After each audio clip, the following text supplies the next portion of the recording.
से कोई बचल। यह शीर्षक हो गीत का ताल हली। आवा मास्टर तब लोग के याद आवेला कि यह राम नाम के गुण गई है तो यह सच्चाई है।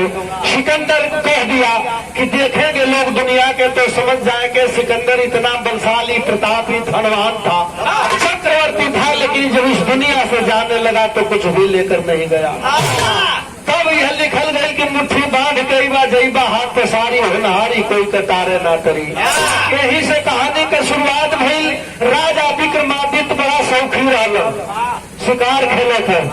एक दिन घोड़ा पर सवारी कैलन, तारकस में बाढ़ भर लगा, एक तरफ धनुष एक तरफ बाढ़, और अर्जुन का कटार उटार अपन फेंका उठा लेके घोड़ा पर सवारी कैलन, जंगल के ओर चल गए।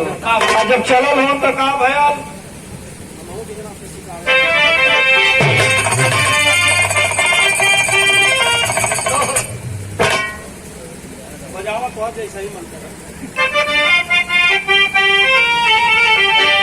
देखा तो गीत में निर्गुण और सगुण दोनों हो। ऐसे लिखल गए कि कहाँ से जीवन चलल कहाँ में समाई गई हो राम, कहाँ में कहाँ में नफाई गई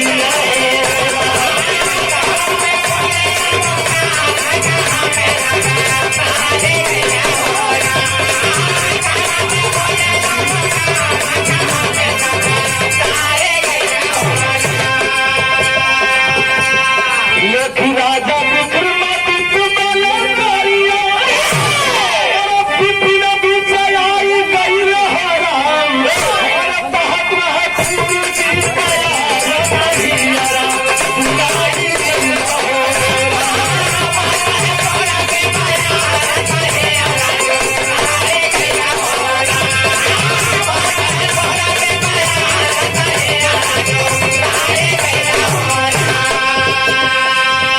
बहुत विक्रमादित्य जंगल में पहुंचलन। नदी के कुछ दूर पर एगो भगवान भोलेनाथ का मंदिर है, और वही मंदिर के बगल में उतर के पेड़े में घोड़ा के बांध लेवन, एगो पिछाड़ी लगा कर घोड़ा के बांध और वही मंदिरवा पर बैठल।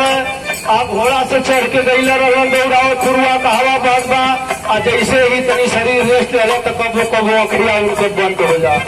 जब वही में झपड़ लगल कबो खुल जाते वो दृश्य राजा देखते उनका। और कुछ दूर भालू एक खनला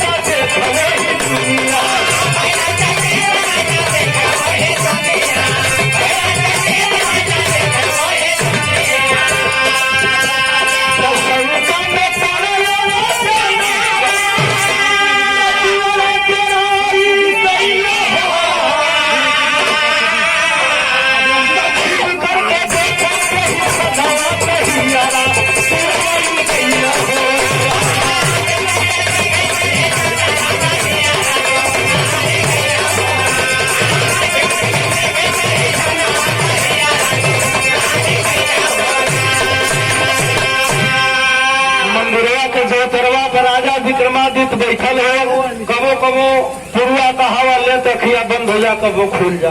वही में दृश्य देखलन की कुछ दूर पर एक घाट हो, वो घाट यानी बालू पर रेत जहाँ नदी के तीरे, वही जन में एक जंगली जानवर भालू जहाँ से लोगन के रास्ता हो आवागमन हो, वही रास्ता के बीच में ए भैया तो लोग को कुछ अणसल हो, उम्र तो लोग का भाई नहीं हो, मशीन तनी है पुरान लगती, जोर सही ना जब बैठले तब दिक्कत हो जाती। एक देखा कीर कार न कर तनी कम बजी तो ठीक रही।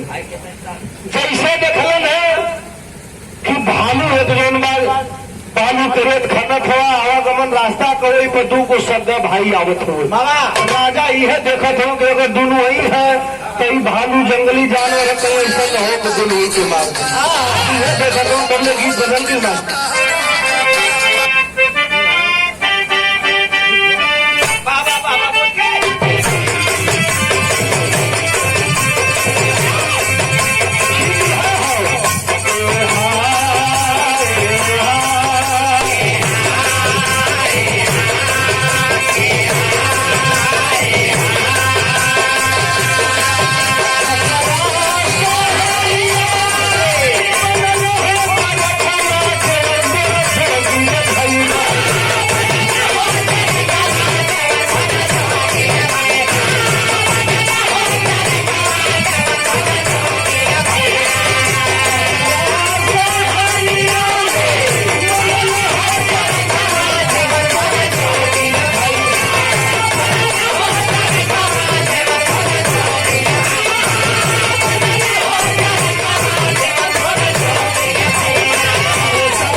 दूसरा भाई आवत तो देखत का हम सोचत का हम वही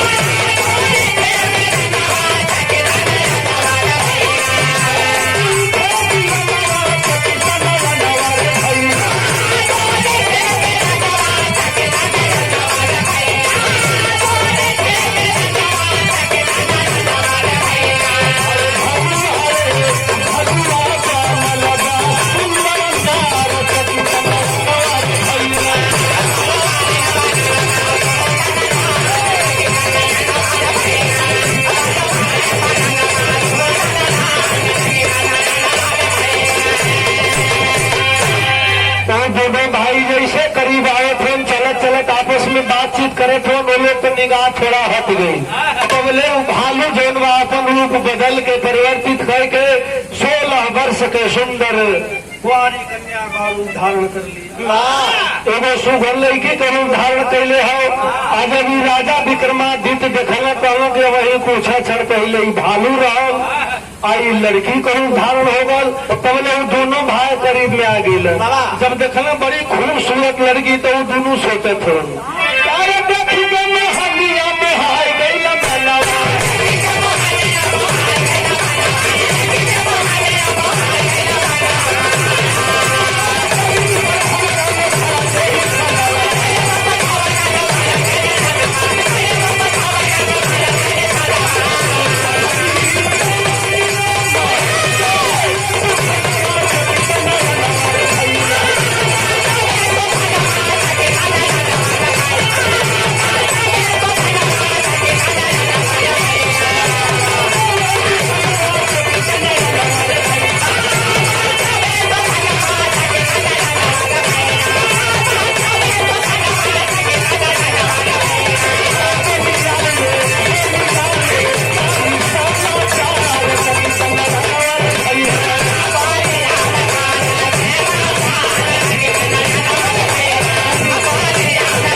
भाई जैसे करीब लड़की का रूप धारण करके कितना मधुर आवाज में बोलत हो।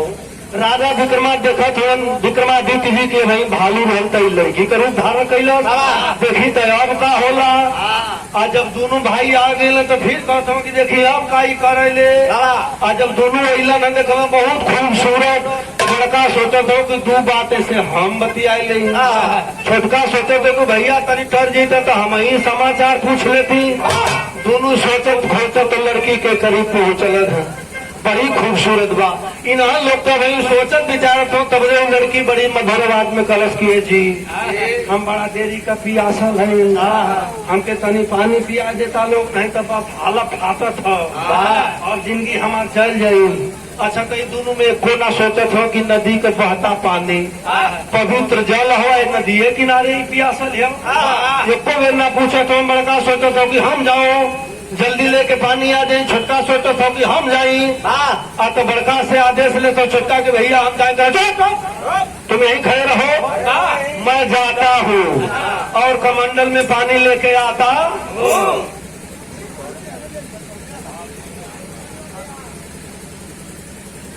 राजा यह देखा थोन की बड़ी खूबसूरत लड़की है। दोनों लड़कन से कहता कि जी हम पियासल है पानी लिया जा बड़का जो जंगली रावत तो तलवार ढाल धनुष बाढ़ कमंडल समंडल कुल ले ली हवा। बड़का दौड़ल दौड़ल गल छोटका के गल तुम यही खड़ा रहो मैं अभी जाके पानी लाता हूँ और दौड़ के गल कमंडल में पानी भोर हलस इतना कड़ेरे दौड़ल इतना कड़ेर दौड़ल के खियाल ना कि पनिया में हो कि हलक के गिर गए आओ में पानी गिर गए आधा दूर है तबले ही लड़की कैलस का गीत भी बदल गया।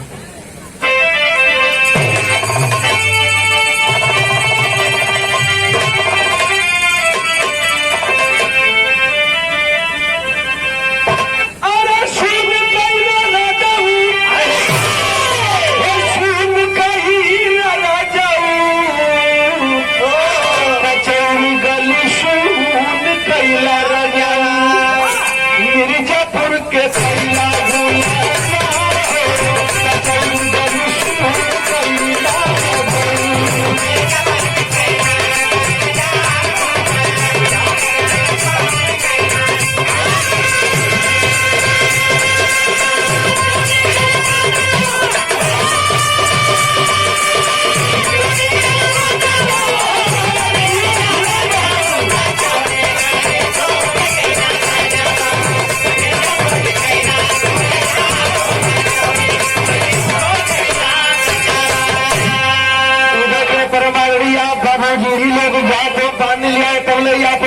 बदल दलस का पूरे शरीर का वस्त्र जो फाड़ दलस नंद अवस्था हो गई।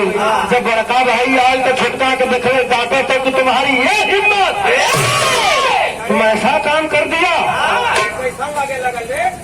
कारण कि ये कौन किया? छोटका कर देखा भाई हम के कुछ न कहीं जहाँ खड़ा रही हो जाइए अपने से कुल अपन शरीर का वस्त्र जो फाड़ दलस। लेकिन बड़का माने के तैयार ना हो, म्यान से तलवार खींच लिया और कहने लगा कि तुम्हारी ये हिम्मत।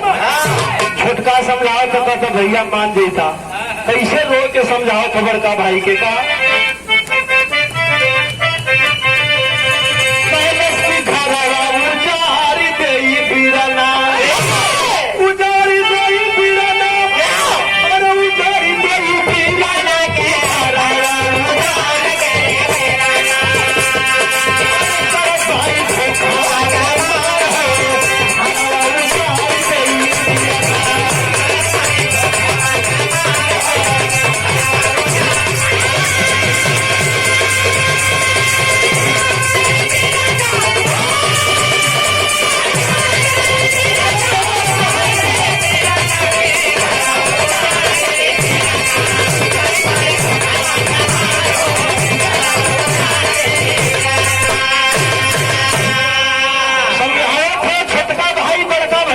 तुम तलवार निकाल लेला हमें मारा बदे तिरिया भैया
बड़ा भाई से लाख चिरोरी करे थे कि मारा मत भाई करे चक्कर में तो के ले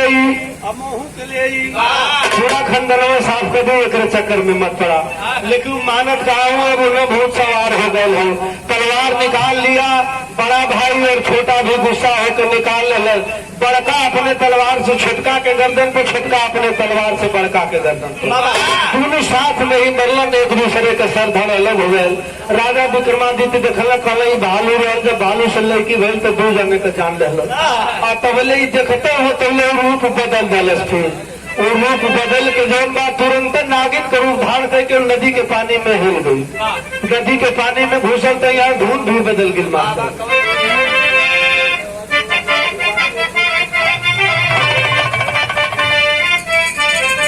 और जो भैया भोजन करे के भाई बाकी हो, जो छोटे छटकल बा भाई आप लोग भोजन कह के बाद में बैठ के कार्यक्रम का आनंद ला।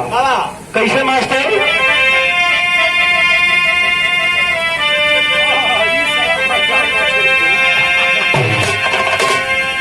देखा बड़ी पुरान गीत है, कल लहजा कितने बढ़िया आज भी है करूँ है। अंदाज है कैसे मास्टर?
लोग हों जैसे नैया बीच में आइल हो, एहर से जाके नागिन फन अपन ऊपर कैलस बीच धार में, इतना तेज फुकलस कि नैया पर जितना लोग रहो दोनों छोर पर डर के मारे एक और हो गई।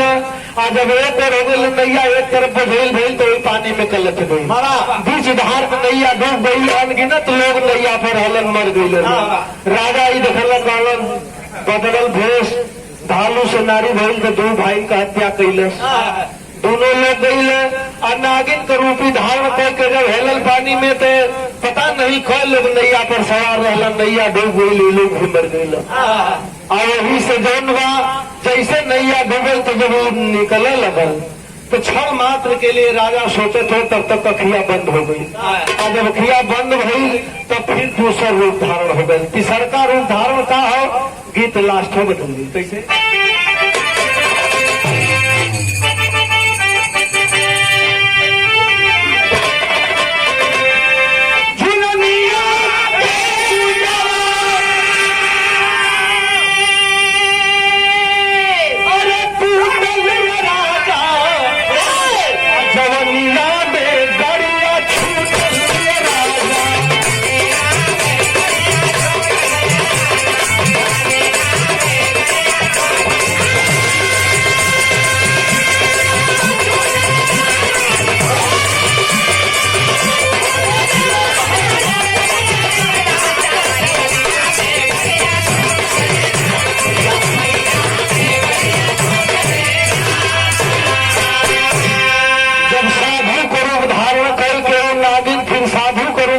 जब आगे बढ़ल हो, राजा विक्रमादित्य मंदिर से देखत हो और नदी से निकल के मंदिर के साधु महाराज जाए लगल हो।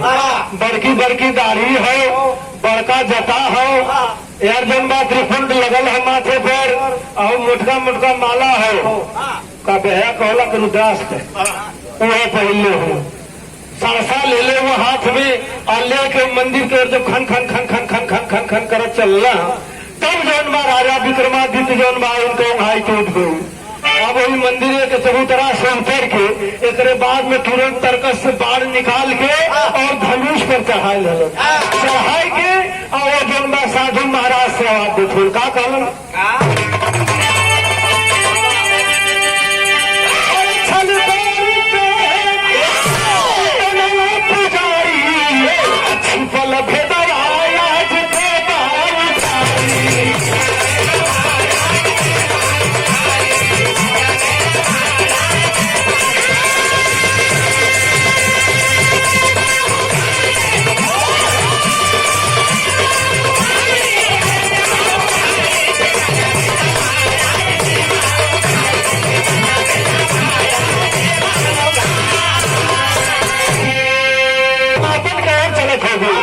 राजा यह देखत हो कि तो साधु बन के आ गए सरसा ले ले हो। जब भी भेष बदला था कुछ न कुछ घटना जरूर होता हो। धनुष पर बाण चढ़ा के कारण कई साधु कैसे बतौलन है गुस्सा में राजा उठाए लिए बनावा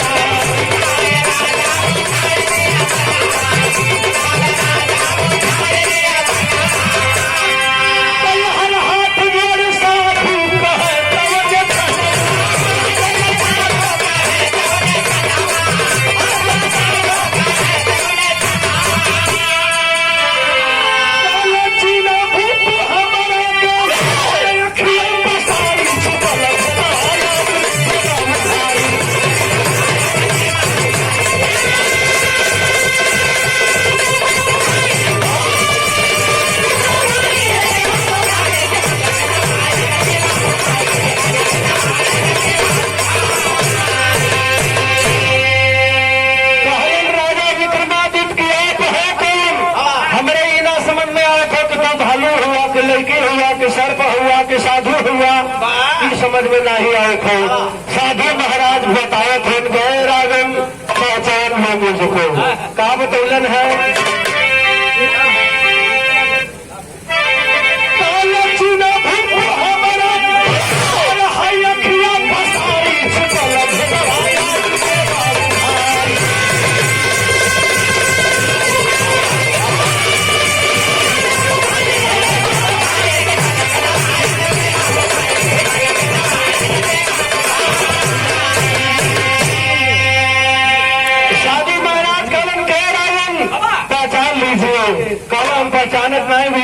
और बार चढ़ गलो छोटी तस्वीर है तेरे सीना के पार करी पहचान लो कर के एकदम ना राजा जो डर के मारे मार हिलत हो धनुष बाण कौन की जाए कोनो ठिकाना ना हो माँ गुस्सा में हो गए तब तक बताओ थोनो साधु महाराज के सुन में राजन में हूँ कौन कैसे करे काल बलि हम ही जाने ला जहनवा होला जेकर जन से यही जग में मरा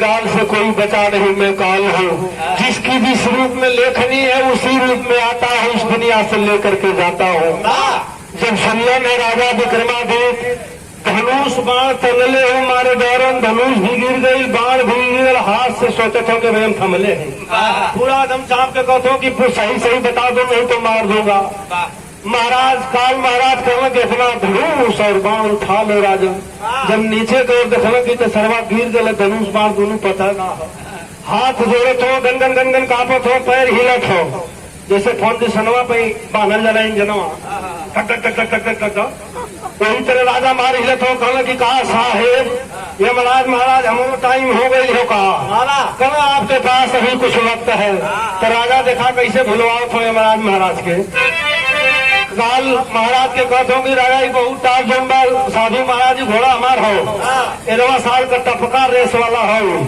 एक आप ले ला महाराज समझे थोड़ा काल महाराज की दिखाई हमें बताओ तो कहना कि घोड़ा नहीं चाहिए राजा हमको तो तुम्ही को लेने आना था कहना कि कहा महाराज समय तनखो न देवा कहा नहीं आपके पास अभी वक्त है चले जाइए निकल जाएंगे तुरंत गई बेचारे मार घर के मारे पगहा जो रस्सा खोलना घोड़ा पे और तलाक देनी चढ़ गई ना अब पिछली जो पिछाड़ी घोड़न को दोनों बांधल जाले होते राजा जोन बा खोलबल ना कैले और 2-3 को बरसात ले ले रहलू सरिया दोनों पेड़वा में बंधले रहल और जब लगाए कीड़ा मतलब साफ दे घोड़ा के जब लगल सटा की सड़ दे तो धाक देनी तोड़ एक से गोड़े तो तार दे टूटल तो ले रहा है कि राजा कोई कपारे पर छाप दे लगल राजा पीछे की ओर ताकत हो तो चुप के दूसरो तोड़ डाला दूसरो आए के मतलब धार दे जो दूर में धार धार धार कपारे पर लगल तो कहला कि सरवा झूठे बताओ थो के भाई तुरसुम भाई ना लो काल